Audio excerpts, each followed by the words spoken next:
পবিত্র ঈদ উল ফিতরের তারিখ ঘোষণা করেছে সৌদি আরব। দেশটিতে আজ বুধবার 18 মার্চ পবিত্র শাওয়াল মাসের চাঁদ দেখা যায়নি। এতে দেশটিতে এবার পূর্ণ রমজান অর্থাৎ 30 দিন রোজা রাখবেন মুসল্লিরা। ঈদ উল ফিতর উদযাপিত হবে শুক্রবার 20 মার্চ। এর আগে পবিত্র ঈদ উল ফিতরের তারিখ ঘোষণা করেছে অস্ট্রেলিয়া। দেশটিতে শুক্রবার 20 মার্চ ঈদ উদযাপন করবেন মুসলমানরা। অস্ট্রেলিয়ান ন্যাশনাল ইমামস কাউন্সিল জানায় শুক্রবার উদযাপিত হবে ঈদ উল ফিতর। এটি 1447 হিজরির শাওয়াল মাসের প্রথম দিন। এদিকে পবিত্র ঈদ উল ফিতরের তারিখ নির্ধারণ করেছে সিঙ্গাপুর।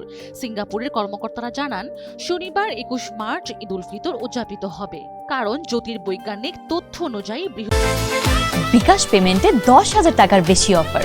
শপিং চলছে তো। বৃহস্পতিবার সিঙ্গাপুর থেকে চাঁদ দেখা যাবে না।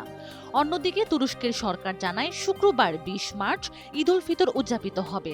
বৃহস্পতিবার 19 মার্চ তুরস্ক ও অন্যান্য অঞ্চল থেকে শাওয়ালের চাঁদ দেখার সম্ভাবনার যে ইঙ্গিত জ্যোতির্বিজ্ঞানীরা দিয়েছেন তার ভিত্তিতে এ তারিখ ঘোষণা করা হয়েছে।